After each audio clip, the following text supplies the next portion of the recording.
Tribunal Supremo. Vamos a empezar con imágenes. Teddy Kollek, Lord Rothschild, Simón Pérez y Isaac Rabin, junto a otros, con la maqueta del edificio. Esto era antes de que se construyera. Ya veis qué personajes aparecen aquí, ¿verdad? Primeros personajes de la política israelí del momento y además Lord Rothschild. Qué curioso. El edificio, una vez finalizado, no sé qué veis vosotros aquí. Lo primero que impacta, ¿no? ¿Verdad? La pirámide, con el ojo que todo lo ve. Pero fijaros que hay al lado del edificio un obelisco. Y mirad esto, inscripción que indica el jardín que muestra el obelisco egipcio. Fijaros, de Dorothy de Rothschild Grove, que viene a ser el bosquecillo o el huertecillo, algo parecido, de Dorothy de Rothschild.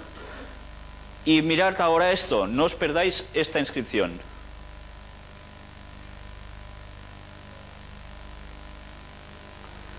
Es la placa en reconocimiento Rothschild con su emblema. Realmente impresionante. Esa pequeña placa que hablaba sobre Rothschild y su dinastía, en agradecimiento, como un reconocimiento por haber ayudado a la construcción del edificio, precisamente encima tenía ese pequeño emblema que, por comparación, aquí quizás se pierde bastante la nitidez, es precisamente lo mismo que veis en el billete de dólar. Yo no sé si lo veis sorprendente, pues esta es la pirámide que antes habéis visto, vista desde el interior del edificio desde una ventana. Es realmente impresionante. No hay palabras, vamos. Pues ya veis, esto precisamente es algo que está en Israel y es un lugar de muchísimo peso en ese país, en esa nación. Y ahora no os perdáis también lo que hay en la frontera entre Israel y Egipto cuando uno llega y va directo para entrar a Israel. Fijaros. Impresionante, ¿no? Vamos a verlo con detalle. Arriba en la cúspide, no puede fallar, el ojo que todo lo ve, por supuesto. A un lado una de las columnas, con el mundo encima, en la otra aparece el universo. Y ya veis aquí, la logia número 59, etcétera, etcétera. No está mal, ¿no? Pues ya veis, ¿quién está dominando Israel, en definitiva? Vamos a ver algo realmente impresionante. Le voy a pedir a Ángel que nos lo traduzca. ¿Está en inglés?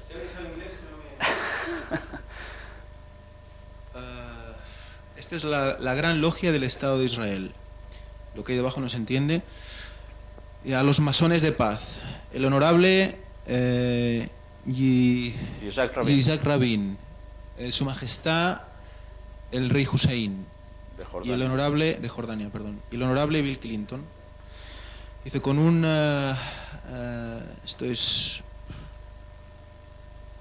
ardiente y fraternal, con una ardiente y fraternal felicitación a los firmantes del acuerdo de paz entre Israel y Jordania. No está nada mal. Y luego Efraín Fox, presidente de la Orden de Masones de Israel. Firma. Yo no sé si os habéis fijado, los tres personajes que aparecen aquí son verdaderamente importantes. Isaac Rabin, que era el primer ministro de Israel, el rey Hussein de Jordania y Bill Clinton, presidente de Estados Unidos en su momento. Todos masones de paz. ¿Y qué dice que hacen? Un acuerdo de paz entre Israel y ¿quién? Precisamente Jordania. ¿Recordáis la conferencia que tratamos sobre Daniel capítulo 11, versículos finales del 40 al 45? Resulta de que cuando hablábamos de ciertos pueblos, Edom, Moab y la mitad de los hijos de Amón, vimos que era Jordania actualmente y que ese país no iba a ser atacado por ese gran poder militar de los Estados Unidos. ¿Por qué? Son aliados. Y más claramente aliados que en logia, imposible encontrar. Pues bien, yo creo que esto valía la pena saberlo para situarnos en los acontecimientos mundiales y de la política que Israel ocupa en estos compases finales de la historia de este mundo. Y ahora vamos a hacer el repaso de noticias. Hay unas cuantas, os voy a rogar que tengáis paciencia, pero creo que valía la pena verlas todas con un poco de detenimiento, porque nos van a centrar en el tema de hoy, en el tema anterior también, y hacernos dar cuenta de que las noticias que están pasando alrededor nuestro son mucho más importantes de lo que a simple vista nos puede parecer. Todas las que vamos a ver tienen vinculación con el Vaticano. Vamos pues a ver la primera. Sacada de teletexto del Telecinco. Vaticano. El cardenal Casper considera un signo importante el encuentro del Papa con los evangélicos en Alemania. Yo no sé si os dais cuenta de esto.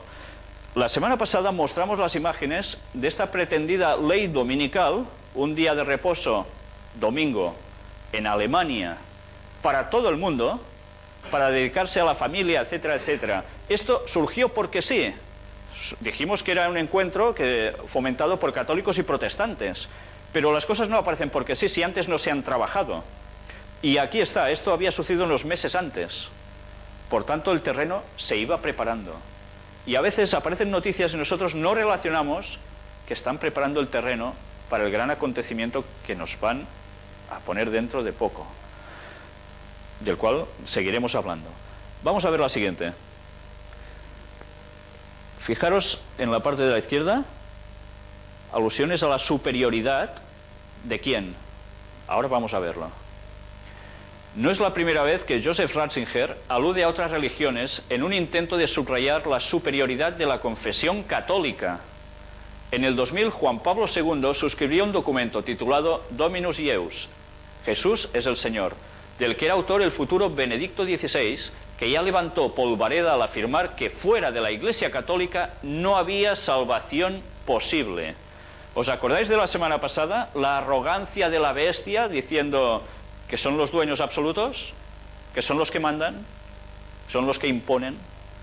Pues ya veis, la profecía hablaba, las noticias cumplen.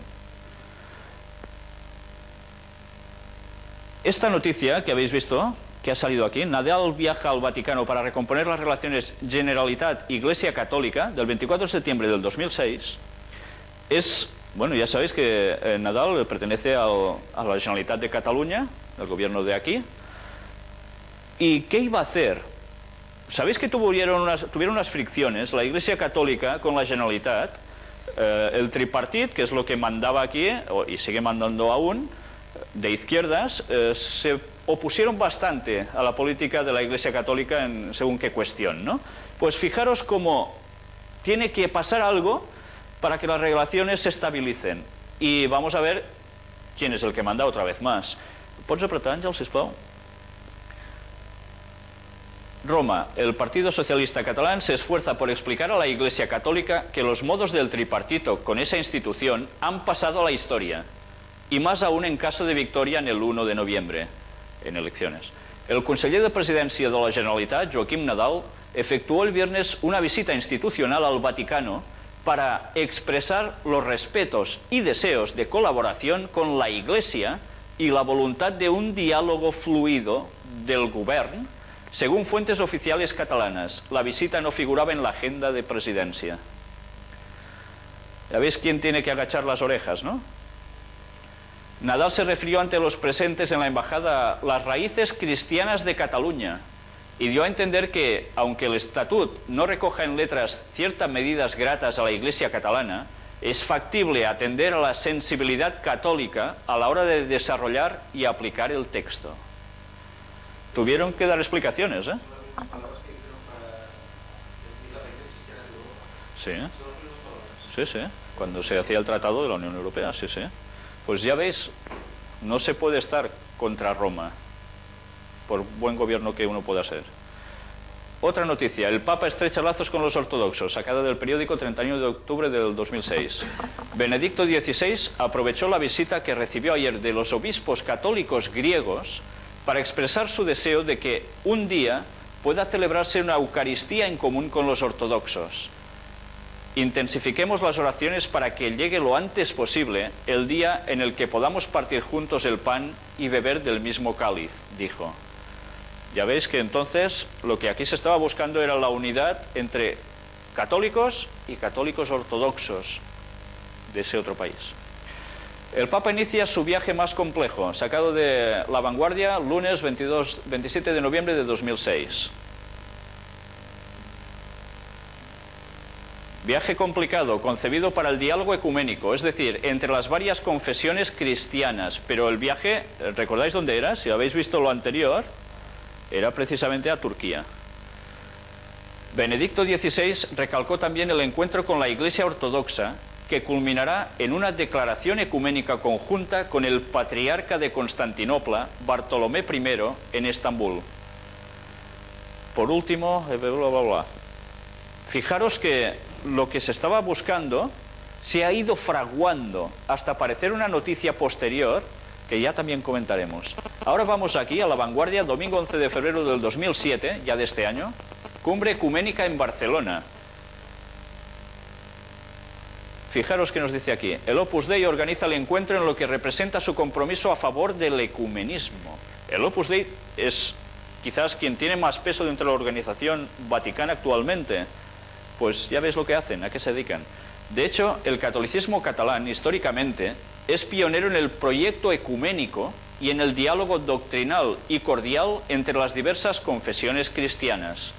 Obispos como Josep Pont i Gol y Ramón Torrella impulsaron este espíritu a mediados del pasado siglo. Ya no viene de ahora la cosa. Fue en aquella época cuando, entre otras iniciativas, se creó el aún existente Centre Ecumènic de Catalunya, que dirige el capuchino Joan Botàm. Esta postura del Opus Dei, que es una institución, y aquí se amplía, con fidelidad estricta al Santo Padre, no deja de ser un signo de los tiempos y de la senda por la que la Iglesia Católica encaminará sus pasos en el futuro inmediato. ¿Se va a cumplir la profecía o no? Ya veis cómo va todo encarado. Los vaticanólogos, en efecto, consideran que una de las grandes líneas de actuación del Papa Joseph Ratzinger es la dinamización de los contactos ecuménicos y la reconstitución del abandonado diálogo entre cristianos, especialmente entre católicos y ortodoxos. Eso es así mientras la anhelada visita papal de reconciliación con Rusia está en el horizonte. Fijaros, reconciliación papal con Rusia. Como en su día recordó Salvador Piet Ninot, profesor de la Facultad de Teología de Cataluña y de la Pontificia Universidad Gregoriana de Roma. Fijaros cómo cada vez más el ecumenismo se extiende por todas partes. Por su parte, Antoni Pujals, vicario del Opus Dei para Cataluña, se refirió, entre otros aspectos, a la unidad de los cristianos cuando fue preguntado por La Vanguardia sobre la cara y la cruz de la gestión de Joseph Ratzinger al cumplirse el primer año de su pontificado. La cruz, dijo Pujals, podría ser que no ha tenido aún suficiente tiempo para lograr la unidad de los cristianos, aunque se dan pasos. Por tanto, ¿es su objetivo o no es su objetivo el ecumenismo? La unidad de cristianos. Está clarísimo, y la profecía lo estaba diciendo con muchísimos años de antelación. Sacada de ADN, 19 de febrero del 2007, la Europa Cristiana se reúne en Barcelona. El encuentro contará con la presencia del presidente del Pontificio Consejo para la Promoción de la Unidad de los Cristianos, el cardenal Walter Casper.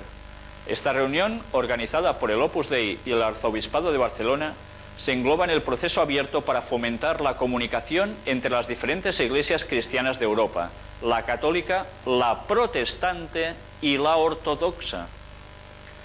El ecumenismo es un movimiento de unificación de las diferentes confesiones cristianas que este año tiene su culminación en la tercera Asamblea Ecuménica Europea, que se celebrará en septiembre en Sibiu, Rumanía. Ya celebrada. No sé si recordasteis las noticias, este encuentro ya se hizo. Los pasos que se van dando son continuos y normalmente a nivel de calle, a nivel de la opinión pública, esto tiene poca trascendencia.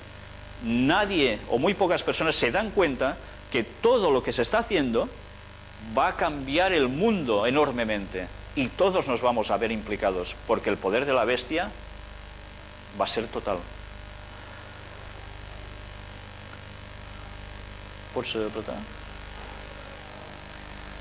¿Sacada de qué? El 20 de febrero de 2007 lo ha publicado el diario The Times. Católicos y anglicanos lanzan propuestas de unión.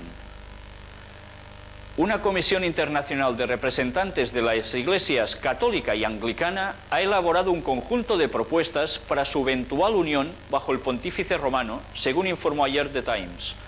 Las propuestas han sido acordadas por obispos veteranos de ambas iglesias y el documento lo estudia actualmente el Vaticano, cuya jerarquía prepara una respuesta oficial, asegura el periódico. Ambas iglesias se separaron en 1534, casi nada. Esta noticia se produce mientras los arzobispos de las 38 provincias de la Comunión Anglicana siguen reunidos en Dar es Salaam, donde intentan evitar un cisma sobre la ordenación de homosexuales en el seno de la Iglesia Episcopaliana de Estados Unidos. La Iglesia de Inglaterra se separó de la de Roma en 1534 por la oposición del Vaticano al divorcio del rey Enrique VIII y Catalina de Aragón. Fijaros en algo muy interesante. Primero se crea un posible cisma. ¿En quién? En la Iglesia Episcopaliana, que es la Iglesia Anglicana en Estados Unidos. ¿Debido a qué? Se dejaba que homosexuales fueran sacerdotes. Evidentemente esto tenía que tener una reacción por parte de los feligreses, que ni mucho menos la mayor parte estaría de acuerdo en esto. ¿Por qué se permitió esto? ¿Por qué se permitió minar a los episcopales? Para que la gente pidiera otra vez volver a las raíces. Y las raíces fundamentales de estos, ¿dónde estaban? Pues están precisamente en Roma. Fijaros que la única gran diferencia entre anglicanos y romanos en el Vaticano, ¿cuál es? Pues sencillamente este fue el motivo. Enrique VIII se divorció y se tenía que volver a casar. Desde Roma no se lo aprobaron y él dijo, pues ahora yo soy cabeza de la Iglesia en mi país. Esta es la gran diferencia, no hay otra. Si por fin esto se arregla, ¿a quién van a volver? A la Iglesia Madre, y esa es Roma. Vamos a ver la siguiente noticia, sacada de 4 en Teletexto, 13 de mayo del 2007. El Papa insiste en que la familia es el centro de la misión evangelizadora de la Iglesia. Fijaros, hasta ahora hemos hablado de una serie de noticias muy ecuménicas y ahora de repente nos aparece el tema de la familia. ¿Tiene que ver algo esto? Nosotros, a través de la profecía, sabemos que este va a ser uno de los enclaves, de los puntales, en el que precisamente el Vaticano va a hacer fuerza para volver a unir al cristianismo y a la sociedad. Y aquí lo tenéis. Ya enseñaremos más adelante también escritos donde precisamente esto aparece como profecía. Vamos a ver la siguiente noticia. Sacada de La Vanguardia, 24 de junio del 2007. Dice, Dios no ha muerto, este señor. Y fijaros qué aclara él aquí. El mundo, dijo Castells, es cada vez más religioso. Tenemos una visión muy etnocéntrica desde un pequeño rincón minoritario del planeta, nuestra Europa occidental, en proceso de secularización. Pero el resto del mundo vive un proceso de gran extensión y profundización de la religión. Después Jordi Pujol recordó a André Malrocs, 1901 a 1976, quien hace 4 décadas, cuando muchos sostenían que la religión estaba pasada de moda, afirmó: el siglo XXI será el siglo de las religiones, de la religiosidad. Fijaros que la opinión pública de aquí, donde estamos nosotros, en Europa, nos está diciendo que la religión pinta poco, se la quiere pisar bastante. Pero en cambio, otros señores están viendo, y solo falta mirarlo a nivel global, cómo las religiones crecen con una fuerza muy enorme en el resto del mundo. Es solo aquí que hay secularización, en el resto del mundo no. Pero es que estas palabras finales son básicamente como profecías, porque esto va a ser así. El mundo va a dar un vuelco radical y se va a basar en algo muy concreto: el destrozo de la sociedad. ¿Os habéis planteado por qué hay tantos divorcios? ¿Os habéis planteado por qué tantos padres matan a hijos, hijos a padres, hombres a mujeres, etcétera? Estas cosas van pasando. Y hay cosas que se pueden evitar y otras que quizás no tanto. Pero sí que es cierto que a través de una cierta permisividad en el caos a nivel de sociedad, va a hacer que las personas pidan algo especial. Y es que se vuelva a instaurar un cierto orden. Y ese orden va a ser el nuevo orden mundial, en el cual todo esto va a formar parte. La religiosidad otra vez va a imperar. Con ganas o sin ganas de las personas, de muchos del pueblo, pero todo el mundo tendrá que pasar por el aro. Nadie se va a escapar de eso. Las profecías son clarísimas al respecto. Podemos, como decimos aquí, pasar olímpicamente de todo y mientras vamos viviendo como si nada. Pero esto se va a terminar dentro de poco. Y las profecías lo apuntan que no va a tardar mucho. Vamos a ver la siguiente noticia. El País, miércoles 11 de julio de 2007. Benedicto XVI vuelve a rectificar al Vaticano con la idea... Me he perdido. Vale. Con la idea de que solo su iglesia es verdadera. Fijaros que hemos estado hablando de mucho ecumenismo, todos unidos, pero hay algo que es trascendental. ¿Cuál es la única iglesia verdadera, según dice él? La católica romana. No hay otra. Los demás están fuera del camino. Roma no comulgará con otros cristianos hasta que asuman la autoridad suprema ¿de quién? ¿De un presidente de alguna nación? Bueno, en cierto modo sí, porque el Papa es cabeza de una nación, del Estado Vaticano, ¿o no? Pero es que además todos se van a supeditar a nivel religioso. Y esto que vimos ya en profecías la semana pasada, vemos ahora el cumplimiento en las noticias. Profecías escritas con muchísimos años de antelación se están cumpliendo delante nuestro. ¿Y eso nos va a dejar iguales? Vamos a ampliar la noticia. Benedicto XVI se fue de vacaciones dejando sentadas las bases para cualquier diálogo con el resto del cristianismo.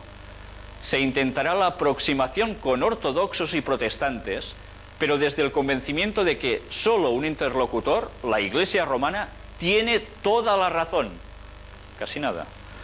La comunión con la Iglesia universal, cuya cabeza visible es el obispo de Roma y sucesor de Pedro, no es un simple signo externo de la Iglesia particular, sino uno de sus principios constitutivos internos, por lo que quienes no respetan la autoridad papal sufren en realidad una carencia objetiva en su misma condición de Iglesia particular. Se dice en un pasaje de la Nota Vaticana firmada por el Papa el pasado 29 de junio, festividad de San Pedro y San Pablo. Vamos a detenernos un momento aquí. Antes hemos leído de que la Iglesia Católica tiene una cabeza visible. ¿Cuál es esa cabeza visible? Su líder, el Papa. ¿En base a qué es su cabeza, su líder total? En base a que sigue la sucesión de San Pedro como el primer Papa. Esa es la base hipotética, para ellos cierta, en la cual este señor debe tener el liderazgo. Pero ya veis que las cosas son muy claras. O se sigue lo que ellos dicen y se da el poder al Papa, o estás fuera. No hay más. Vamos a avanzar. La fecha no se escogió al azar, ya que la Congregación para la Doctrina de la Fe basa su descalificación del resto del cristianismo en el hecho de que rompieron con la obediencia al sucesor de San Pedro, en el caso de los ortodoxos, o además dejaron de respetar el sacerdocio sacramental en el caso de los protestantes. Paramos aquí un momento. ¿Sabéis qué es la doctrina de la fe? La Congregación para la Doctrina de la Fe. Antiguamente tenía otro nombre. ¿Alguien lo recuerda? La Inquisición, el Tribunal de la Inquisición. Es lo mismo, con un cambio de nombre. Quizás ahora no hacen ejecutar a nadie, se podría hablar de eso, pero al menos no da esta sensación. Pero sus raíces son las mismas. Y recordáis, Roma no cambia. Quien quiera pretender pensar de que la política de Roma es distinta, en su fondo, se equivoca de lleno. Roma no cambia ni cambiará jamás. Al contrario, los demás tendrán que cambiar para acoplarse a Roma. Porque si no, la mano dura volverá. Y este va a ser el tema que también vamos a tratar hoy. Y fijaros con el sacerdocio sacramental. ¿Qué es esto? Pues nos está remitiendo otra vez al asunto de Eucaristías, a la misa. Ya iremos viendo algo más al respecto. El texto muy esperado puede parecer involucionista. Llega después del motu proprio papal que devuelve vigencia a la vieja liturgia en latín. Hago un paro aquí. Vosotros habíais ido hace, bueno, no sé, claro, tenéis muchas edades distintas aquí, pero yo de pequeño recuerdo ir a iglesias católicas, hace unos 30 y pico de años largos, y haber oído misas en latín. Y esto era lo tradicional, porque antes la misa siempre era en latín, y algo más, ¿era de caras a la gente o de espaldas a la gente? De espaldas. El sacerdote se giraba y le daba la espalda mientras hacía la misa en latín. El Papa, aquí no recuerdo que hayamos incluido esta noticia, dijo de que las misas iban a ser en latín, en según qué sitios, sobre todo en donde hubiera nacionalidades distintas, porque era el idioma común para todos. Con la cual cosa, si no sabéis latín ya podéis ir a misa, que a ver de qué os enteráis. Vais a ver qué beneficio saca el pueblo de esas predicaciones, entre comillas. Pues eso quizás es lo de menos, ¿no? Porque si sabéis una cosa importante, la Biblia, en el catolicismo, solo la pueden interpretar ¿quiénes? ¿Los feligreses? No. La curia, los que mandan, los sacerdotes. Nadie más. El pueblo debe acatar lo que les dicen a ellos, no llevar jamás la contraria. Es totalmente lo contrario a la interpretación del mundo protestante, que dice que todo el mundo puede interpretar la Biblia, pidiéndole a Dios, por supuesto, orientación, ¿no? ¿Cómo cambian las cosas? Estamos volviendo a la Reforma, en tiempos de Lutero, pero es que pensad que la historia es cíclica y se va repitiendo. Y ahora va a llegar la peor de las partes de la historia pasada, multiplicada por no sé cuánto. O sea que lo que va a venir no es nada gracioso, y debemos saberlo. Lo hemos dejado en lo del latín. Y dedica su primer punto a proclamar que el Concilio Vaticano II no cambió absolutamente nada desde el punto de vista doctrinal. Hago otro inciso aquí. Cuando se celebró el Concilio Vaticano II, en 1963 aproximadamente, fue el momento de apertura del mundo católico hacia las demás iglesias.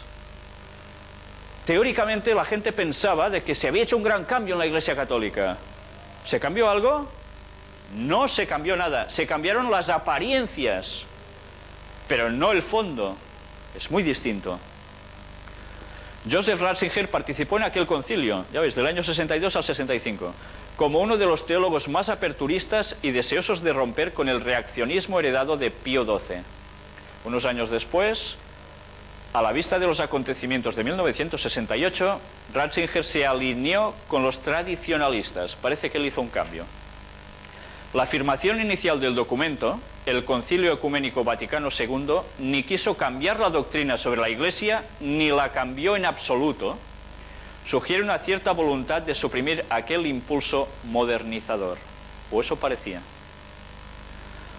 Poder y doctrina lo que gusta en Roma. Benedicto XVI resucitó el infierno en marzo pasado, existe y es eterno, proclamó.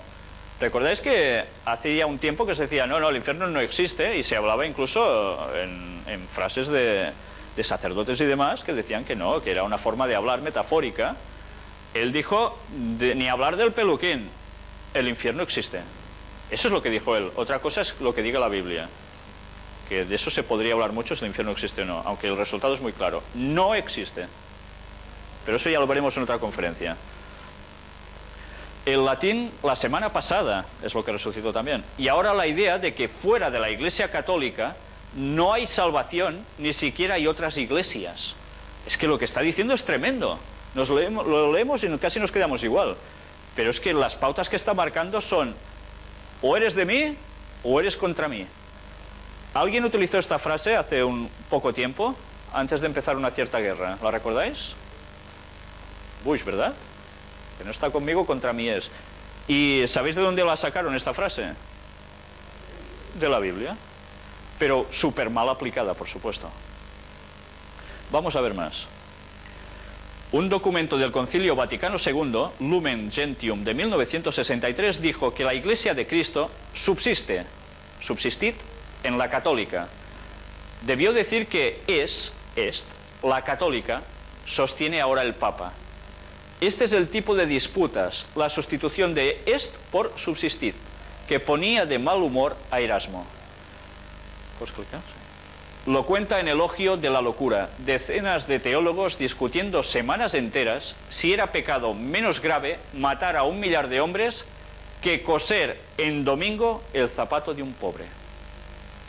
Yo no sé si os estáis dando cuenta de la palabra que aparece aquí ahora. Coser en domingo.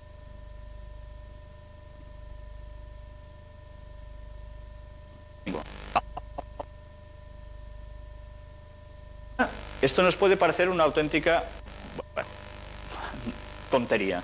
Coser o no en domingo. Casi se ríe uno. Antes esto era sumamente trascendental. Y estos detalles irán volviendo. La semana pasada que estuvisteis presentes, pero vimos cómo se están haciendo pasos agigantados para que el domingo vuelva a ser día de reposo absoluto y se esté en familia. Y no haciendo, bueno, viajando, haciendo cosas, me voy al cine, me voy aquí, me voy allá a comprar. Esto va a ir cambiando. Y estamos viendo, tenemos el privilegio de estar viendo estos pasos proféticos que se están cumpliendo delante nuestro. Cuando yo era niño, esto era profecía aún. Ahora están empezando a ser realidades. En los transcurso de mi vida estoy viendo cómo precisamente se está cumpliendo todo. Y estos son los pases finales para la historia del mundo final. Se acaba, no hay más.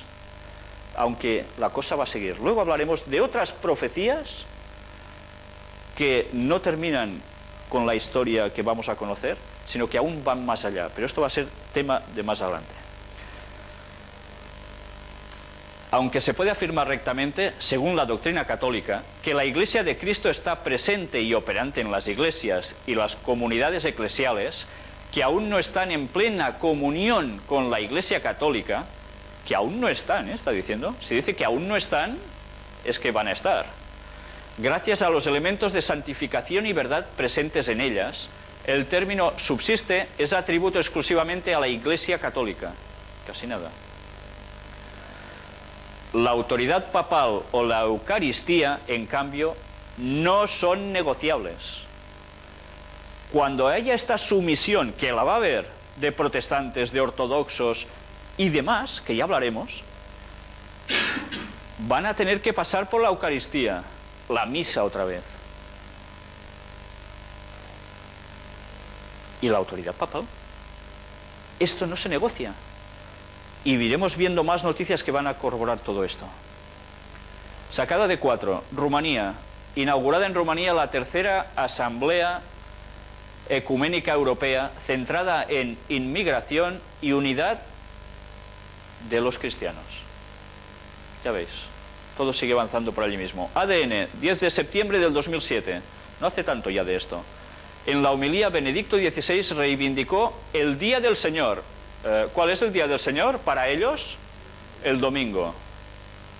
Y denunció que en Occidente esta jornada se ha transformado en fin de semana, en tiempo libre, y que este último necesita un centro, el encuentro con quien es nuestro origen y nuestra meta. Ratzinger agregó ante 15.000 asistentes que la alocada vida que hoy se vive no da tranquilidad a las personas y se acaba con la vida perdida. Fijaros que está marcando las pautas de lo que va a ser el domingo. Está avisando a la población mundial y casi nadie se está enterando. Las pautas van a ser estas otra vez. ¿Puedes explicar? Y ahora no os perdáis detalle en esta noticia. El País, miércoles 29 de agosto de 2007. ¿Recordáis que hubo una ola de incendios en Grecia? Enormes. Los griegos no creen en complots porque se hablaba de cuestión política interna de su país. Fijaros que aparece en esta foto. ¿Os recuerda algo esto? Es curioso, ¿eh? La iglesia entera chamuscada, sin techo, todo hecho polvo, Y curiosamente aparece con claridad este pequeño emblema de arriba de una iglesia, sacada en esa foto, por casualidad, pero que a nosotros nos va excelente para empezar a ligar cosas. Vamos a dedicar algún tema especialmente a esto. Pero fijaros, ¿qué veis aquí?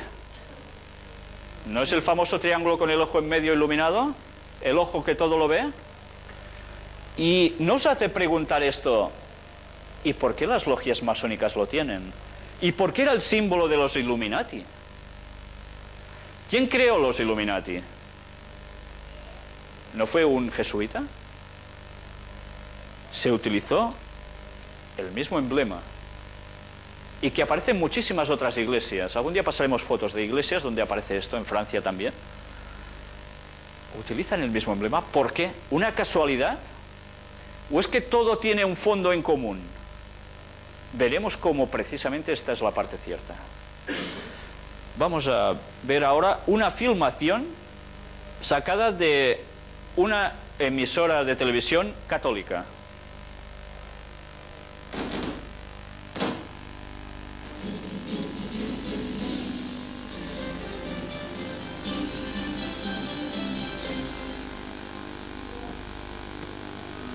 El Papa ha firmado el segundo documento magisterial más importante de su pontificado, Carta sobre la Eucaristía, y se titula El Sacramento del Amor. Técnicamente es una exhortación apostólica o sinodal, o sea, una reflexión sobre las conclusiones del Sínodo de Obispos de octubre del año 2005. El Papa habla de argumentos religiosos como el celibato de los sacerdotes o la importancia de la liturgia, pero también de otros no doctrinales como la libertad religiosa o de los temas en los que los políticos católicos no pueden transigir. ¿Cuál es fare leggi? Allora, ¿cuál es el trabajo del político? Hacer las leyes.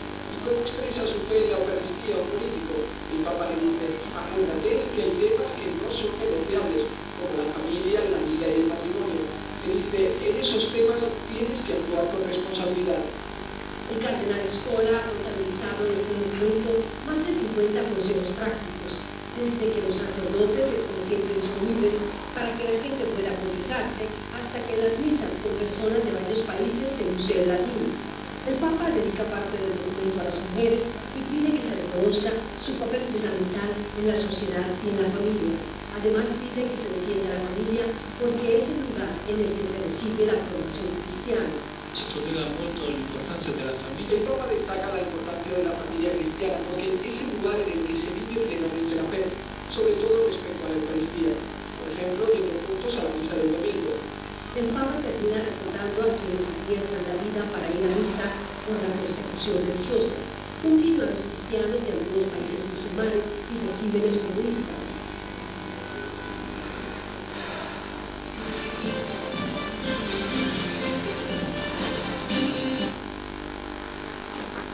¿Os habéis dado cuenta de la cantidad de cosas que aparecen solo en este pequeño trozo?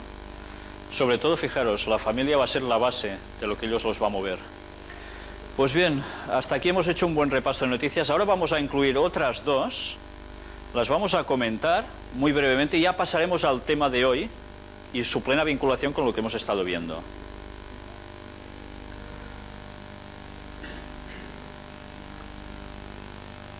Benedicto XVI pide recuperar el domingo como Día del Señor, sacado de Veritas, 10 de septiembre de este año, 2007.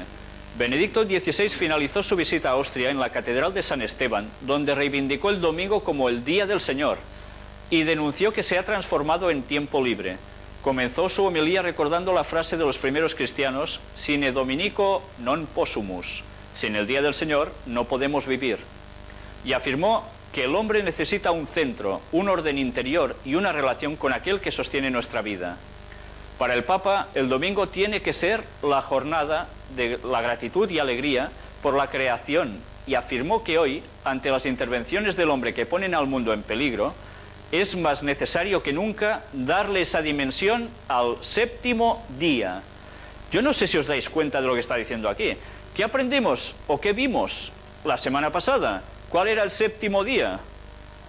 Era el sábado, no el domingo. Fijaros cómo aquí ya sin tapujos. Para ellos el séptimo día, ¿cuál es? el domingo, que le llaman Día del Señor. Y sin el domingo no se puede vivir, dicen. Pues ya veis cómo las cosas se están poniendo. Y ahora, otra que dices, ¿y esto qué tiene que ver? Pues vamos a verlo. Musulmanes proecuménicos. Un grupo de 138 estudiosos musulmanes le enviaron una carta al Papa y a otros líderes religiosos en la que afirman que el futuro del mundo depende de la paz entre musulmanes y cristianos. En su escrito, enviado también al arzobispo de Canterbury, los musulmanes afirman que no basta para encontrar terreno común entre las dos principales religiones del mundo con un cortés diálogo ecuménico. Juntos, musulmanes y cristianos, representamos más de la mitad de la población mundial. Sin paz y sin justicia entre esas dos grandes comunidades religiosas, no puede haber paz significativa en el mundo. El futuro del mundo depende de la paz entre musulmanes y cristianos, indicaron. Sacada de Reuters, 11 de octubre de este año. ¿Qué tiene que ver aquí el mundo musulmán? ¿Por qué son proecuménicos a favor de esta unidad religiosa? Dicen que es para que haya paz mundial, porque entre cristianos y musulmanes hay un montón de gente en este mundo, la mitad. Yo no sé si recordáis la profecía sobre Daniel 11 también, versículos finales. Vimos como muchos países del mundo musulmán van a recibir los ataques por parte de Estados Unidos y sus aliados, pero la profecía dice algo más. ¿Os acordáis que hablamos de que el Vaticano irá a parar a Jerusalén? Esto va a implicar algo más. Y esto va a formar parte de todo ello. Una cierta paz con el mundo musulmán puede llegar a hacer que eso pueda ser posible. ¿Sabéis? Los musulmanes esperan un Mesías. Lo sabíais, ¿no? Esperan un Mesías también. ¿Quién más espera un Mesías?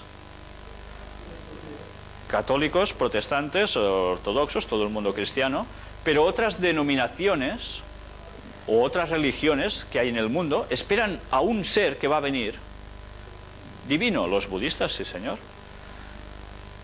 ¿Qué tiene en común todo esto? Pues eso, de que tiene que aparecer un cierto personaje súper majestuoso con un gran poder que va a poner la paz.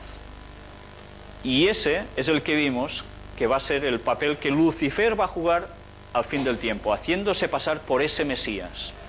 Y todos van a caer en ese terrible engaño, creerse que es Jesús. Pero esto es una profecía que ya no falta tanto para que se cumpla. Y ahora ya vamos a entrar en el tema que dejamos aparcado en la última semana y que preguntábamos al final, ¿los Estados Unidos de Norteamérica aparecen en la profecía bíblica o es un invento? Vamos a empezar con este texto, Apocalipsis capítulo 13, donde se habla de las dos bestias, no una, porque hay gente que dicen o creen que se trata solo de una. Vimos y tratamos de la primera, ahora vamos a desglosar la segunda. Vamos a leer estos versículos. Nos dicen: después vi otra bestia que subía de la tierra y tenía dos cuernos semejantes a los de un cordero, pero hablaba como dragón, y ejerce toda la autoridad de la primera bestia en presencia de ella, y hace que la tierra y los moradores de ella adoren a la primera bestia, cuya herida mortal fue sanada. ¿Recordáis quién era esta bestia que recibió herida mortal y fue sanada? ¿Lo recordáis, verdad? También hace grandes señales, de tal manera que aún hace descender fuego del cielo a la tierra delante de los hombres, y engaña a los moradores de la tierra con las señales que se le ha permitido hacer en presencia de la bestia, mandando a los moradores de la tierra que le hagan imagen a la bestia que tiene la herida de espada y vivió. Y se le permitió infundir aliento a la imagen de la bestia para que la imagen hablase e hiciese matar a todo el que no la adorase. Y hacía que a todos, pequeños y grandes, ricos y pobres, libres y esclavos, se les pusiese una marca en la mano derecha o en la frente, y que ninguno pudiese comprar ni vender, sino el que tuviese la marca o el nombre de la bestia o el número de su nombre. Aquí hay sabiduría. El que tiene entendimiento, cuente el número de la bestia, pues es número de hombre, y su número es 666, el famoso 666. que os anticipo ahora, no creo que tengamos tiempo de tratar hoy, porque el tema de Estados Unidos y algo más que trataremos es un poco aún extenso. Probablemente lo tendremos que aplazar para la próxima jornada. Pues vamos a ver quién es esta otra bestia que subía de la tierra y tenía 2 cuernos semejantes a los de un cordero, pero que hablaba como dragón. Aquí tenemos lo que más o menos podía ver el profeta, ¿no? Un cierto bicho, un búfalo, con 2 cuernos, así parecidos a los de un cordero. Fijaros, la bestia de 2 cuernos no es, por tanto, parte de la primera bestia, son 2 de distintas. ¿Qué más vemos ahora aquí? Tierra, de donde sale esta bestia, dice que sale de la tierra. ¿Recordáis? La anterior decía que salía de ¿qué sitio? Del mar, un lugar donde había muchas aguas. Y llegamos a la conclusión, por pruebas bíblicas mismo, por interpretación, de que el mar era muchedumbres, gentes, mucha gente. Entonces la tierra, ¿qué tiene que ser? Pues precisamente lo contrario de muchas aguas, poca gente, un lugar nuevo. ¿Puedes clicar? Esta segunda bestia surge en los momentos finales de la primera bestia, la que había recibido la herida mortal y que fue sanada. La primera bestia desaparece momentáneamente en 1798, vimos la semana pasada. ¿Qué le pasa al papado en 1798? ¿Lo recordáis? El general Berthier coge al papa, se lo lleva preso, donde muere, encarcelado, y por esos alrededores es cuando surge esta segunda bestia. Vamos a ver, ya que tenemos determinado el espacio de tiempo en el cual surge esta segunda bestia, ¿quién es? ¿Qué nación surgió en esos avatares de la historia? Solo hubo una nación que surgió en esa época. ¿Recordáis alguna nación? Esta. Los Estados Unidos de Norteamérica. ¿Será esta la bestia, la segunda bestia de Apocalipsis? Si nos remitimos a una profecía apocalíptica, simbólica, que habla de Babilonia, y de la cual ahora vamos a hacer una mención muy escueta porque lo tenemos que dejar para más adelante, Babilonia significa confusión, y es el símbolo o representación de poderes religiosos. Una unión de poderes religiosos. Muy complicado esto, ¿eh? Si nos basamos en esto, ¿cuál es la religión que impera en este país? Hasta ahora ha sido clave el protestantismo. Es la religión que manda en general en Estados Unidos. Las bases de la Constitución de los Estados Unidos, de Norteamérica, expresan precisamente la clara separación entre Iglesia y Estado. Son 2 cosas que van distintas, no se pueden unir. Por tanto, ¿qué sucede con eso? Queda garantizada la libertad religiosa para todos. Pero curiosamente ahora hay una presión muy fuerte de judíos, de protestantes y católicos que están presionando, diciendo de que es una mala interpretación de la Constitución que Iglesia y Estado vayan separados. Esto es tremendo. No se había planteado nunca esto en Estados Unidos hasta hace pocos años. Y ahora cada vez está cogiendo más fuerza esta versión. Vamos a ver, precisamente en un resumen aquí, 2 cuernos semejantes a los de un cordero. ¿Qué significa eso? Pues juventud, inocencia, ser manso. Y recordamos, el cordero también era símbolo de Cristo. Entonces, ¿qué eran esos 2 cuernos de esta bestia? Pues veíamos que los cuernos eran el reino en sí, ¿no? Es el carácter de su gobierno y sus 2 principios fundamentales. Estados Unidos se ha basado siempre en republicanismo y ¿qué más? Protestantismo. Estos son los 2 pilares de esta nación. Pero fijaros ahora qué cambio tan tremendo ha sufrido Estados Unidos. Vamos a ver una carta que no tiene desperdicio, escrita en 1945 por, mirad, aquí lo tenéis, Truman, que era el presidente de Estados Unidos, al cardenal Pacelli, el papa de la época, al terminar la Segunda Guerra Mundial. Vamos a leer y os daréis cuenta de cuál era la política y el pensamiento de esa nación y cómo las cosas han cambiado dramáticamente en muy poco tiempo. No tiene desperdicio esta carta. Dice, estimado señor Pacelli, como bautista, que es la religión a la que él pertenecía, y como jefe del ejecutivo de la mayor y más poderosa nación del mundo, en la cual todos me llaman simplemente señor Truman, no puedo dirigirme a usted como su santidad, título perteneciente a Dios. Ya dices, toma, primera pedrada, ¿no?, que le suelta. Nosotros en los Estados Unidos consideramos todos los hombres iguales delante de Dios y nos dirigimos a ellos por sus verdaderos nombres. Por eso mismo es que me dirijo a usted simplemente como señor Pacelli. El pueblo que me eligió como su jefe ejecutivo es una nación democrática, amiga de la paz.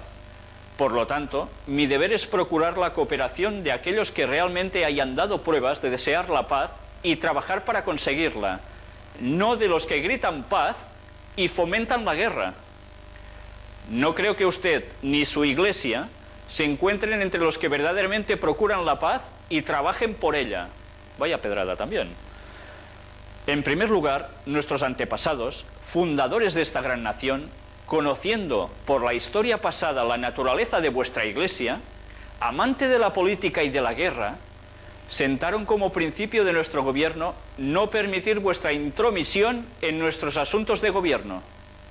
Aprendieron bien esta lección con la historia europea, y por eso estamos convencidos que nuestra democracia durará mientras no aceptemos vuestra intromisión, como lo hicieron los gobiernos de Europa, que enredasteis con vuestras doctrinas e intrigas políticas. Fijad si lo tiene claro, ¿eh? La democracia dura hasta que la Iglesia Católica Romana se ponga allí dentro. Y eso ya ha pasado, ya lo veréis. Thomas Jefferson, uno de los más sabios de este país, dijo esto mismo cuando declaró: la historia no nos demuestra ningún ejemplo de algún pueblo manejado por el clero que tenga un gobierno civil y libre. ¿Y antes os habéis fijado que el Papa hablaba de libertad religiosa? Por eso, usted es la última persona del mundo que puede enseñarme la forma de dirigir a mi pueblo por el camino de la paz. Para refrescar su memoria, le voy a recordar algunos hechos. Fue vuestro predecesor en el Vaticano, el Papa Pío XI, el iniciador de toda la agresión fascista con los tratados luteranos realizados con Mussolini en 1929, donde dijimos que marcaba el qué, donde la herida mortal de la bestia era sanada. Se le devolvía al Papa el Vaticano y empezaban a ser un Estado. Este fue el principio de la traición a la civilización cristiana. Fue ahí el comienzo de los horrores caídos sobre Europa y el mundo, cuyas consecuencias estamos sufriendo ahora. Un notable escritor e historiador de mi país, Lewis Mumford, que no es comunista ni odia a los católicos, escribió lo siguiente en su libro Faith for Living, libro que publicamos en 1940. La traición al mundo cristiano se efectuó claramente en 1929, con la concordata que se realizó entre Mussolini y el Papa. Dice más: desafortunadamente, los propósitos del fascismo están en profundo conflicto con los de una república libre, como lo es la de los Estados Unidos. En este trabajo la Iglesia Católica fue una aliada, una potente aliada de las fuerzas de la destrucción. En esa época, pocos de los que vivimos en los Estados Unidos conocíamos la verdadera naturaleza del fascismo, como usted y el Papa Pío XI la conocían, pues fueron ustedes los que fomentaron y aliaron su Iglesia a ellos, al fascismo. Usted mismo fue especialmente preparado, como joven sacerdote, diplomático de la Iglesia, con el propósito específico de ayudar a Alemania a prepararse para la guerra mundial. Usted y el Kaiser en Suiza urdieron intrigas contra los aliados durante la Primera Guerra Mundial. Usted estuvo 12 años en Alemania, donde tomó parte en la subida de Hitler al poder, habiendo hecho acuerdos con él y con el execrado von Papen, un segundo papa que ayudó a Hitler a tomar el poder, cuya firma, como la de Eugenio Cardenal Pacelli, juntamente con la de Hitler, constan en la concordata con el Vaticano firmada en 1933. Nadie jamás creerá que usted ignorase el complot que Hitler y sus nazis estaban preparando contra nosotros.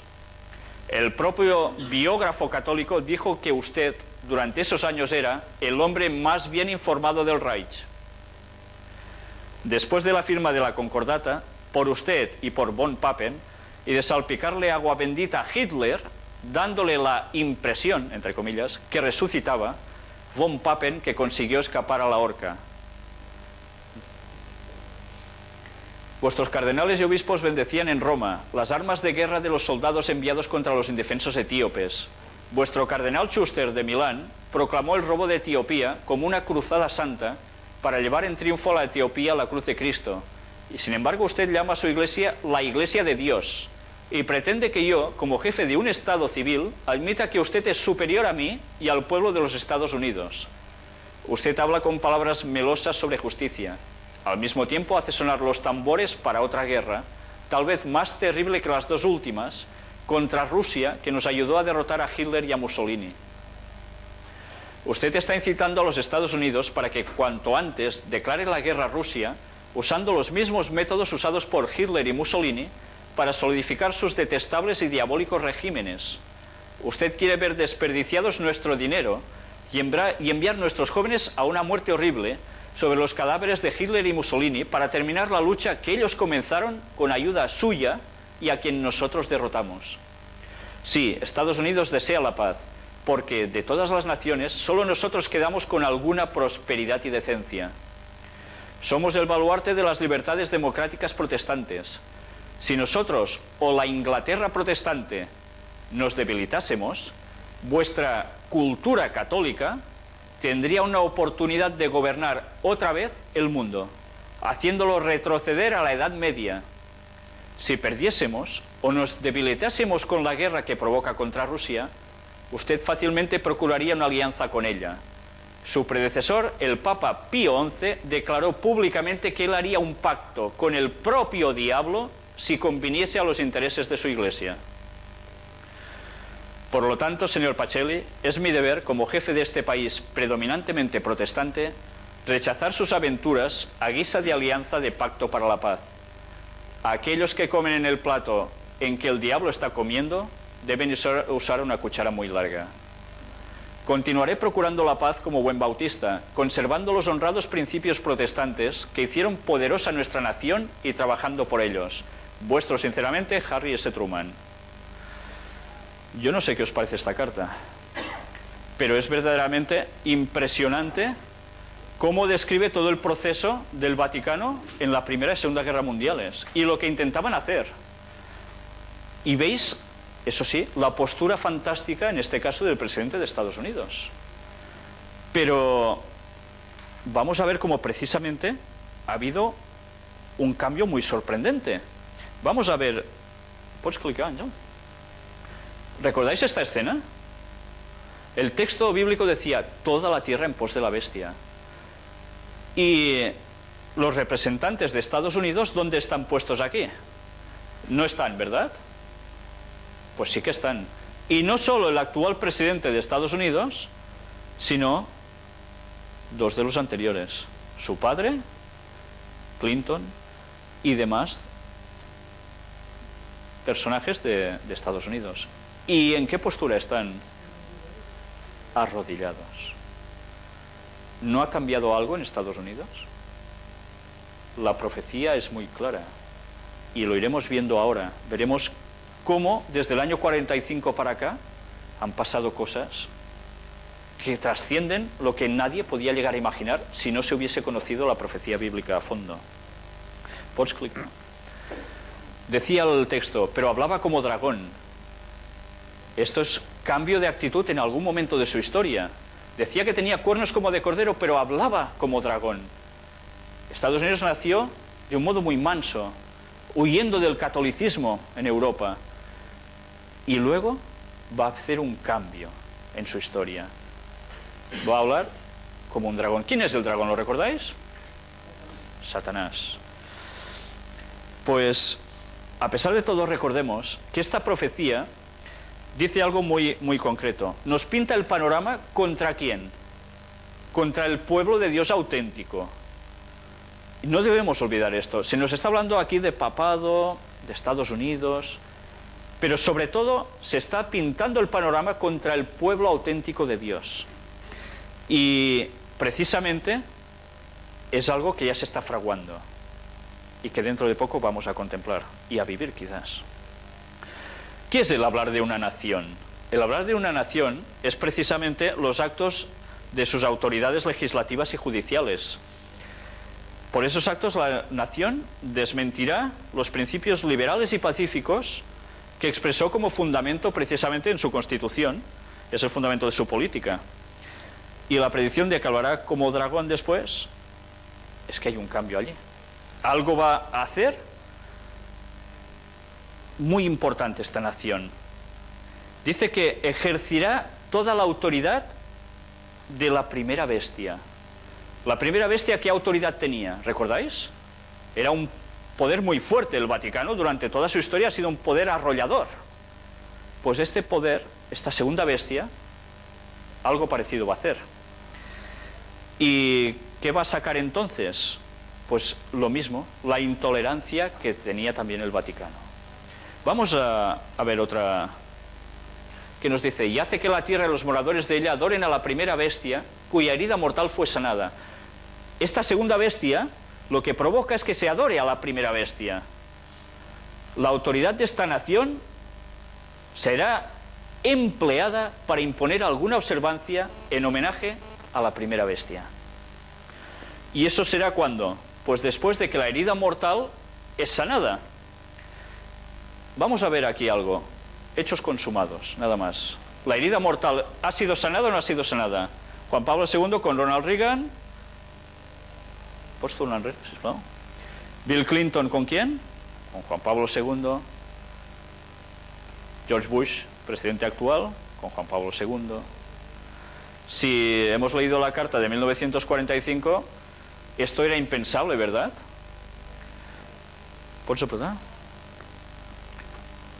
Y esta es la culminación. Todos sometidos ¿a quién? Al Vaticano otra vez. Y estamos hablando de Estados Unidos. ¡Qué gran cambio ha hecho! La profecía lo pronosticaba. Cordero, pero pasa como dragón. Y ahí lo tenemos. Vamos a ver ahora un escrito de la profetisa Ellen White en el libro El conflicto de los siglos, página 649. Vamos a ver qué remarcamos aquí. Mientras Satanás trata de destruir a los que honran la ley de Dios, los hará acusar como transgresores de la ley, como hombres que están deshonrando a Dios y atrayendo sus castigos sobre el mundo. Casi nada, ¿eh? Lo que está diciendo aquí es muy fuerte. Desgracias que van a ir pasando en este mundo y alguien van a ser culpados por ello.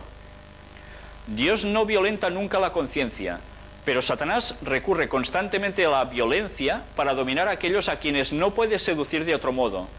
Por medio del temor o de la fuerza, procura regir la conciencia y hacerse tributar homenaje. Para conseguir esto, obra por medio de las autoridades religiosas y civiles y las induce a que impongan leyes humanas contrarias a la ley de Dios. Los que honran el sábado de la Biblia serán denunciados como enemigos de la ley y del orden, como quebrantadores de las restricciones morales de la sociedad y por lo tanto causantes de anarquía y corrupción que atraen sobre la tierra los altos juicios de Dios. Sus escrúpulos de conciencia serán presentados como obstinación, terquedad y rebeldía contra la autoridad. Serán acusados de deslealtad hacia el gobierno. Los ministros que niegan la obligación de observar la ley divina, está hablando de ministros del Evangelio, de predicadores, predicarán desde el púlpito que hay que obedecer a las autoridades civiles porque fueron instituidas por Dios. En las asambleas legislativas y en los tribunales se calumniará y condenará a los que guardan los mandamientos. Se falsearán sus palabras y se atribuirán a sus móviles las peores intenciones. A medida que las iglesias protestantes rechacen los argumentos claros de la Biblia en defensa de la ley de Dios, desearán imponer silencio a aquellos cuya fe no pueden rebatir con la Biblia. Aunque se nieguen a verlo, el hecho es que están asumiendo actualmente una actitud que dará por resultado la persecución de los que se niegan en conciencia a hacer lo que el resto del mundo cristiano está haciendo y a reconocer los asertos hechos en favor del día de reposo papal. ¿Cuál era el día de reposo papal? El domingo.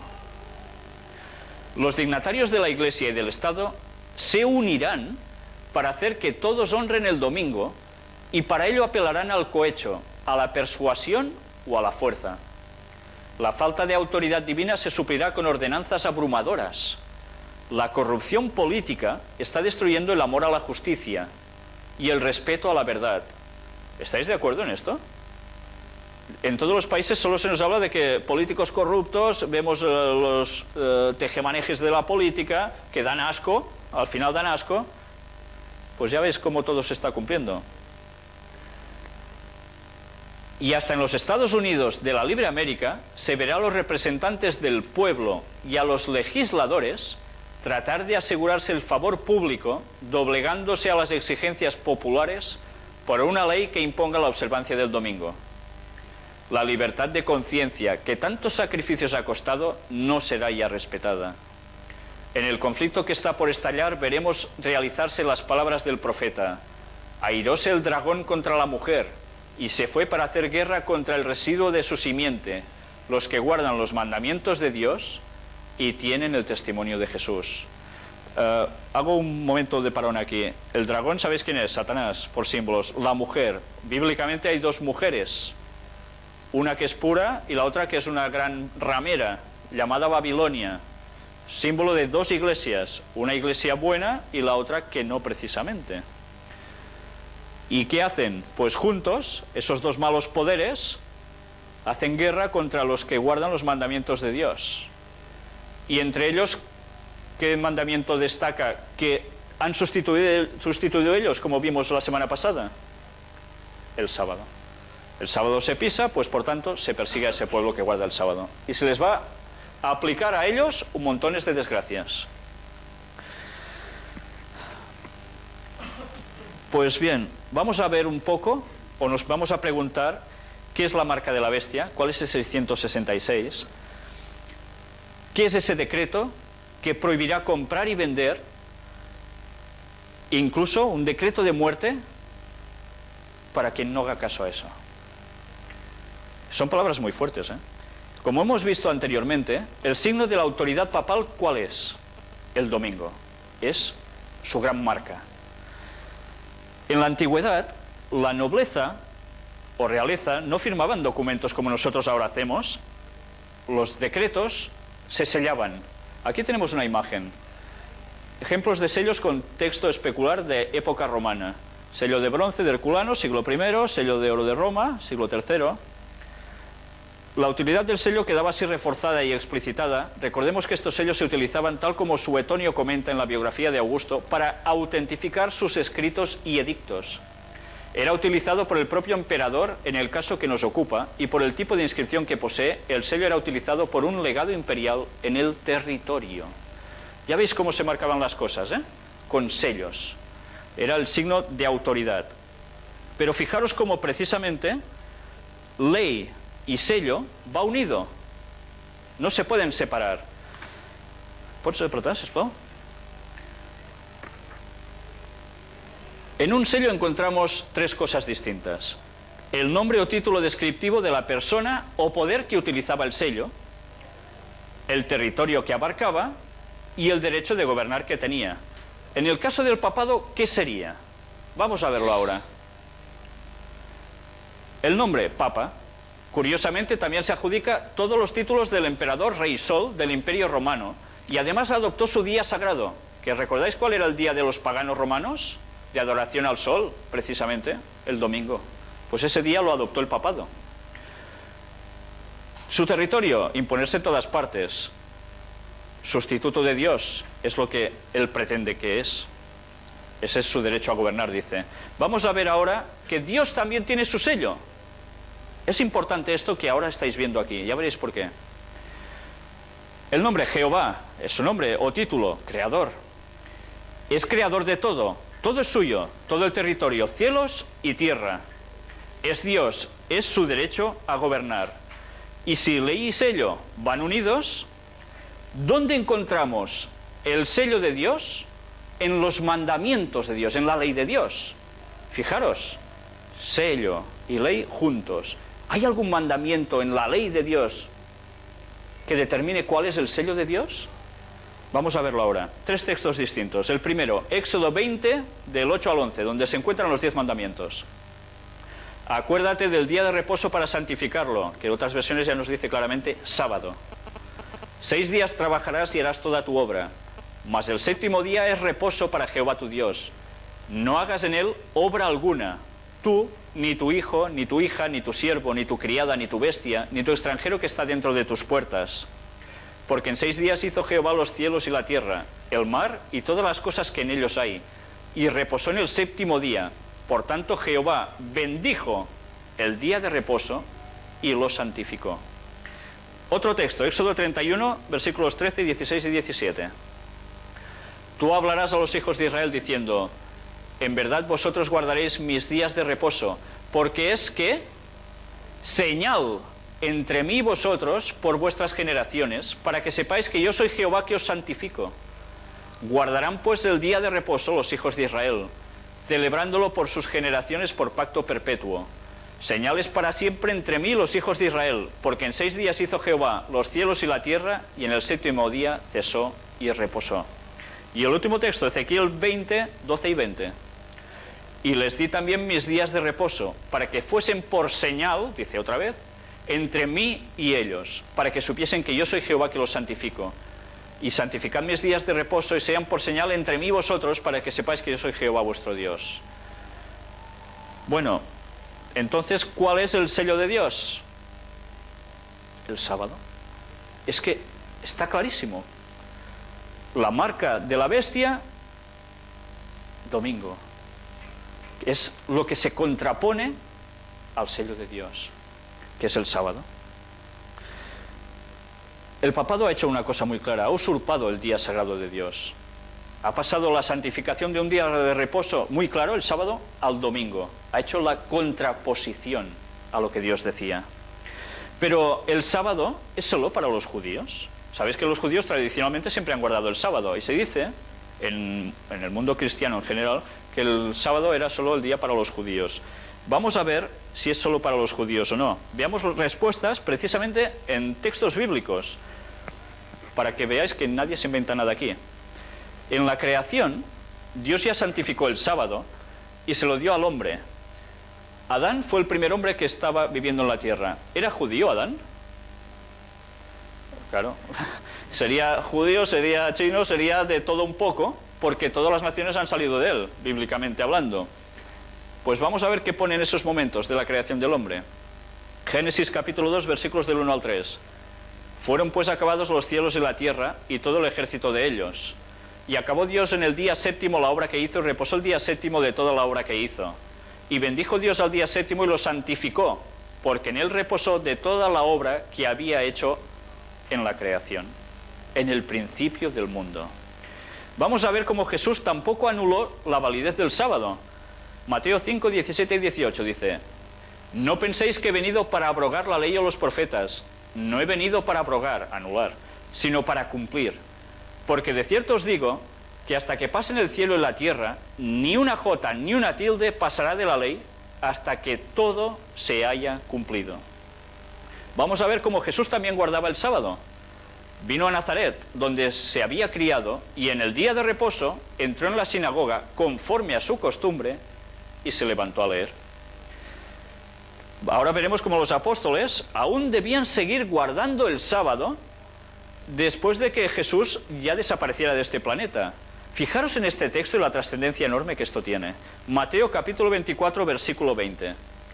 Orad, dijo Jesús a sus discípulos, pues que vuestra huida no sea en invierno ni en día de reposo. Voy a hacer un inciso aquí. ¿En qué momento Jesús pronunció estas palabras? Jesús estaba hablando con sus discípulos y habló al respecto de la destrucción del templo del cual ellos habían salido hacía poco, un templo magnífico, conocido como el templo de Herodes, donde los judíos iban a adorar, donde hacían los sacrificios, etc. Y Jesús les pronosticó que ese templo iba a ser destruido, que no quedaría piedra sobre piedra. Jesús dijo esto aproximadamente en el año 30 después de la era cristiana, y estaba profetizando algo que sucedió 40 años después. En el 70 el templo fue arrasado. Y a los discípulos les dijo que tendrían que huir porque habría una masacre. Y les dijo que mientras eso no sucedía, deberían ir orando, pidiéndole a Dios para que cuando huyeran no fuera invierno, porque huir en invierno, claro, no es muy grato, ¿no? Pero tampoco cuando, ni en día de reposo, en sábado, porque el sábado se debería dedicar a cosas mucho más pacíficas y de adoración a Dios. Hechos de los Apóstoles 17. Por cierto, la profecía, o las oraciones, mejor dicho, de los apóstoles dieron buen resultado, porque su huida fue entre semana, en un miércoles, y no fue en invierno. Se pudieron salvar bien.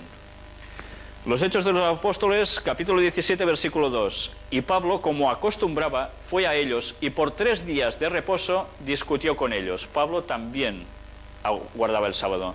Hechos de los Apóstoles, capítulo 18, versículos del 1 al 3. Después de estas cosas, Pablo salió de Atenas y fue a Corinto, y halló a un judío llamado Aquila, natural del Ponto, recién venido de Italia con Priscila su mujer, por cuanto Claudio había mandado que todos los judíos saliesen de Roma. Fue a ellos, y como era del mismo oficio, se quedó con ellos y trabajaban juntos, pues el oficio de ellos era hacer tiendas. Y el versículo 4 dice, y discutía en la sinagoga todos los días de reposo, y persuadía a judíos y a griegos. Otro ejemplo más de cómo ellos seguían guardando el sábado. ¿Y qué es esto de guardar el sábado, observar el sábado? ¿En qué momento, desde cuándo a cuándo hay que guardar el sábado? ¿De 12 a 12, como conocemos los días actualmente? Levítico 23, 32. Día de reposo será vosotros, y afligiréis vuestras almas, comenzando a los 9 días del mes en la tarde, de tarde a tarde guardaréis vuestro reposo. Aunque aquí se habla de otras solemnidades festivas del pueblo judío, para ellos siempre era igual. Los festivos iban de tarde a tarde, desde que el sol se oculta el viernes hasta que se oculta el sábado por la tarde. Todas esas horas son el sábado, y esa es la forma en que se debe observar el sábado. Marcos 1:32 nos dice, cuando llegó la noche, luego que el sol se puso, le trajeron todos los que tenían enfermedades y a los endemoniados. ¿En qué momento le traen a Jesús los endemoniados? ¿Cuando es pleno sábado? No, cuando el sol ya se ha ido. Fijaros que hasta en esto eran escrupulosos guardando el sábado, quizás a veces en exceso, porque se pasaban un poco de la rosca, pero tenían muy claro que el sábado iba de puesta de sol a puesta de sol. Y ahora un texto que es sumamente sorprendente. ¿Sabéis? En la eternidad, cuando la historia de la humanidad haya terminado, y aún hay profecías que hablan de eso, que van más allá, el sábado, ¿qué va a pasar? Porque va a seguir habiendo sábados, va a seguir habiendo ciclos semanales. Fijaros en esta sorprendente profecía del libro de Isaías, capítulo 66, versículos 22 y 23. Porque como los cielos nuevos y la nueva tierra que yo hago permanecerán delante de mí, dice Jehová, así permanecerá vuestra descendencia y vuestro nombre. Y de mes en mes, y de día de reposo en día de reposo, o de sábado en sábado, vendrán todos a adorar delante de mí, dijo Jehová.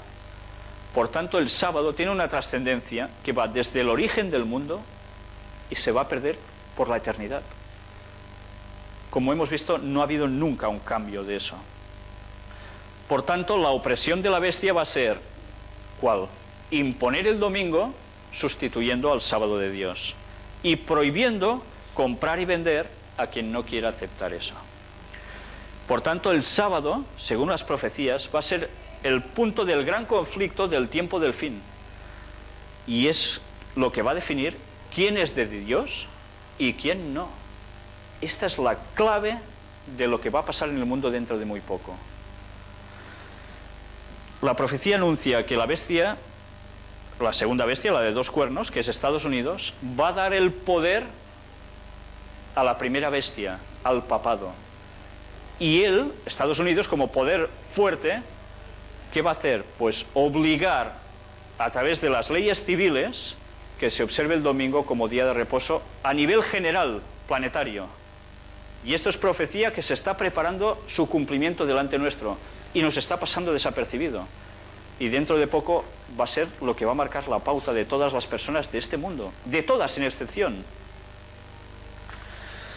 Vamos a ver ahora un escrito de Helen White que profetiza de acuerdo con la Biblia en su libro El conflicto de los siglos, página 498. Fijaros los detalles que da aquí.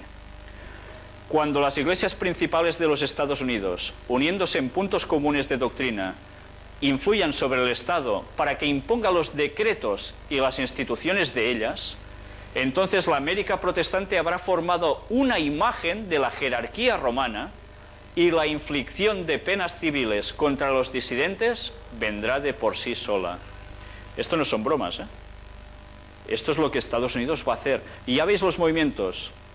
¿A través de quién va a pasar todo eso? Las iglesias principales de Estados Unidos. Y si seguís las noticias, y a partir de ahora supongo que lo vais a hacer, estaréis muy atentos a lo que suceda en ese país a nivel religioso, que va a mover la política, y lo está haciendo. Vamos a ver ahora también aquí la continuación, donde nos dice: la bestia de dos cuernos ordena que todos, pequeños y grandes, así ricos como pobres, así libres como esclavos, tengan una marca sobre su mano derecha o sobre su frente, y que nadie pueda comprar o vender, sino aquel que tenga la marca, es decir, el nombre de la bestia o el número de su nombre. La amonestación del tercer ángel es: si alguno adora a la bestia y a su imagen, y recibe su marca en su frente o en su mano, él también beberá del vino de la ira de Dios.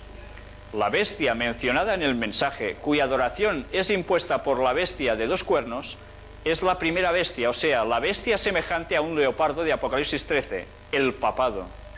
La imagen de la bestia representa la forma de protestantismo apóstata que se desarrollará cuando las iglesias protestantes busquen la ayuda del poder civil para la imposición de sus dogmas. Queda aún por definir lo que es la marca de la bestia. Bueno, quizás ahora entenderemos un poco más todas estas noticias catastróficas concernientes al pretendido cambio climático, del cual vamos a tratar en una conferencia, para ver qué hay detrás de todo esto. Pero ya veis que las desgracias se las van a colgar a alguien. ¿A quién? A los que van a guardar el sábado. ¿Pots clicar, sisplau? Fijaros en esta noticia, ¿la recordáis? La semana pasada sacamos el vídeo de la noticia que salió en TV3. Aquí, resumido: religió i horaris comercials a Alemanya. El debat sobre els horaris comercials es barreja amb altres components no estrictament econòmics, religiosos, por ejemplo, Alemania. Nos dice que religión y horarios comerciales en Alemania, el debate sobre los horarios comerciales se mezcla con otros componentes no estrictamente económicos, religiosos, por ejemplo, en Alemania. Otras profecías nos hablan de que Estados Unidos va a ser el sitio donde sale esta ley dominical, pero que en otros países cristianos va a suceder exactamente lo mismo. Ya veis cómo se está preparando todo. Y ahora vamos a ver algo muy importante, bueno, es significativo, y aquí terminaremos la conferencia hoy. Una curiosidad: en astronomía nos han quedado unos signos que tienen una equivalencia que es realmente pagana. ¿Pots verlo? Vamos a ver los significativos que son. Bueno, primero vamos a ver esto. ¿Recordáis el juego de Imbo? Que en su día tuvimos una conferencia dedicada exclusivamente a esto, donde se veía el ataque a las Torres Gemelas, el 11S, el Pentágono, etcétera, etcétera. Esas cartas dicen mensajes impresionantes. Y entre ellos que vemos aquí, ¿qué es esto? Plaga de demonios. ¿Dónde están? Esto es Estados Unidos. ¿Cómo? Esto es Estados Unidos. El Capitolio. ¿Por qué pone esto aquí? Pero, ¿y al lado? Ciudad del Vaticano. Y fijaros, ¿recordáis que mostramos ya esa carta también anteriormente? El Papa, ¿y qué lleva en la mitra, en la cabeza, en ese gorro? El triángulo con el ojo. Estos dos poderes juntos son los que van a hacer que el mundo pase